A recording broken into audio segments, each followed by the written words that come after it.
Hello বন্ধুরা, এখন আমি দুটো ট্রেলারে একসাথে রিয়াকশন দেবো। দুটোই বেশ কয়েকদিন আগে এসছে, কিন্তু আমি ছিলাম না। আমি পরিবারের সাথে সিকিম গেছিলাম ঘুরতে, তার জন্য আমার মাঝখানে অনেক ভিডিও আসেনি, আপনার সেটা জানিয়েও রেখেছিলাম আগে।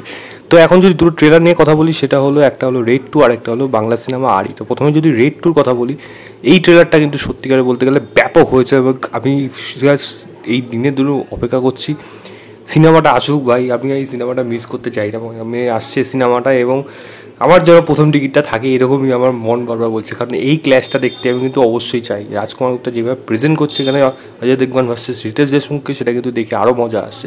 সঙ্গে মাঝে মাঝে সৌরভ শুক্লা যেভাবে টোন টিটকিরি করছে, যা যা কথা বলছে, অ্যাক্টিভিটিস করছে, তাকানো এক্সপ্রেশন, প্রত্যেকটা জায়গা কিন্তু ভালো লাগছে। এই ট্রেলারটা কিন্তু সেই ফার্স্ট পার্টের মতোই ওরমভাবেই রাখা হচ্ছে। দরজা নক খুলছে, ভেতর থেকে ট্রেড করছে, ভেতরে সব মাসলম্যান দাঁড়িয়ে আছে, বাইরের থেকে অজয় দেবগন বলছে যে বাইরে সব গভর্নমেন্ট অফিসাররা দাঁড়িয়ে আছে। মানে ডায়লগে যে কী লেভেলের মানে লড়াই হবে সেখানে, রিতেশ ভার্সেস এই অজয় দেবগনের যে লড়াইটা, সেটা কি কতটা যাবে, কোন লেভেলে যাবে, সেটা দেখার জন্য সত্যি অপেক্ষা করে আছি। এবং আরেকটা কথা হলো, এই গল্পটা খুব সম্ভবত হয়তো একদিনের গল্প হবে না। আগের পার্টটা যেরকম ছিল, যে আগের দিন থেকে লড়াই, মানে রেড করতে করতে করতে করতে একটা সময় গিয়ে মানে সেটা পরের দিন চলে গেছিলো গল্পটা, বাট এটা স্বল্প সময়ের মধ্যে গল্প ছিল। এই গল্পটা সম্ভবত আরও বেশি সময়ের জন্য থাকবে, এবং প্রথমবার হয়তো সফল হবে না, পরে গিয়ে সেই জায়গাটা সফল হয়তো হবে। এবং এই 75তম রেডটা পটনায়কের জীবনের যে কত বড় রেড হতে চলেছে, সেটা সিনেমাটা যখন আসবে তখনই দেখা যাবে। রিতেশের যেরকম ডায়লগ রয়েছে, যেরকম ভালো লাগছে তাকে, এখানে সঙ্গে কিন্তু অজয় দেবগনকেও সেরকমই লেভেলে কিন্তু টপ ফাইট হবে। মানে একেবারে মানে বুদ্ধির লড়াই, ডায়লগের লড়াই। সেই আমি বলছি না ফাইট মানে শুধুমাত্র হাতাহাতি, এখানে লড়াইটাই সেরকম হবে, প্লাস মজা থাকবে।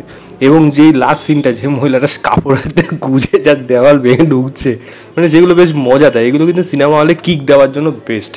মানে লোকের জন্য কিন্তু এটা সিটিমার মুভমেন্ট, এই জায়গাগুলো কিন্তু থাকবে। সুপ্রিয়া পাঠক আছে, অনেক আর ভালো ভালো আর্টিস্টরা রয়েছে এই সিনেমার মধ্যে। তো দেখা যাক, আমার কিন্তু খুব আশা থাকলো এই সিনেমাটা দেখার জন্য। বলে আমি আসছে, আমিও দেখবো, আপনারাও কিন্তু আশা করি দেখবেন। এবং এই ট্রেলারটা কেমন লাগলো সেটা অবশ্যই আমাকে জানাবেন। দ্বিতীয় কথা বলবো, সেটা হলো বাংলা সিনেমা, মৌসুমী চ্যাটার্জি, ইয়াশ দাশগুপ্ত, নুসরাত জাহান অভিনীত আরই সিনেমা ট্রেলারের রিয়াকশন দেবো এবার। আরেক ট্রেলারটা আমি দেখেছি, এবং সেটাও বেশ কদিন আগেও এসছে। এবং আমি যদি সত্যি বলি, ইয়াশের সিনেমা যে আমি খুব ভক্ত বা কোনোভাবে দেখার যে ইচ্ছা থাকে তা কিন্তু না।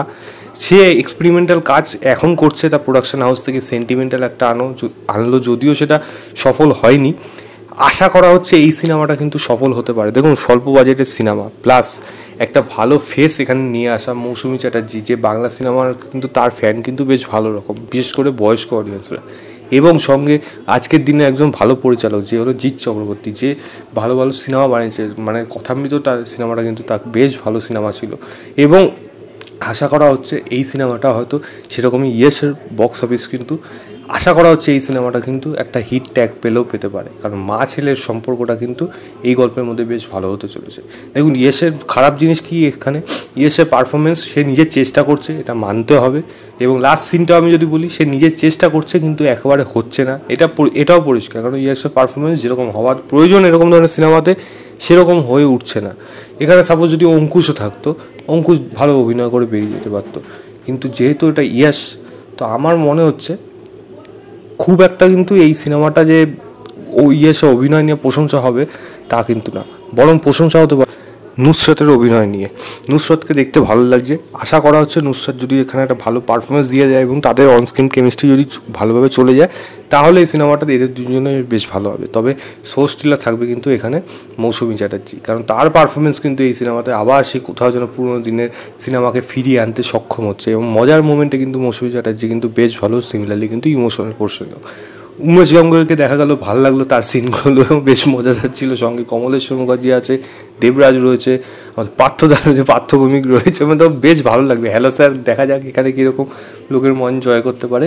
আশা করা হচ্ছে এই সিনেমাটা, আমিও আশা রাখছি অ্যাটলিস্ট ভালো হবে, কারণ ট্রেলার দেখে কিন্তু ভালো লাগছে। ইমোশনাল, বিশেষ করে কিন্তু ইমোশনাল যদি করতে পারে, ইমোশন যদি করা যায় অডিয়েন্সকে, তাহলে কিন্তু এই সিনেমাটা বক্স অফিসে ওয়ার্ক করলেও করে যেতে পারে। তো 20 এপ্রিল সিনেমাটা আসছে, আমিও দেখবো। আপনার ট্রেলারটা দেখুন, দেখে জানাবেন আপনাদের কেমন লেগেছে। তো এই ছিল আমার দুটো ট্রেলার রিয়াকশন, একটা হলো রেড 2 আর একটা হলো আড়ি বলে সিনেমা। ভিডিওটা ভালো লাগলে লাইক শেয়ার, চ্যানেলটাকে অবশ্যই সাবস্ক্রাইব করে দেবেন। বাই।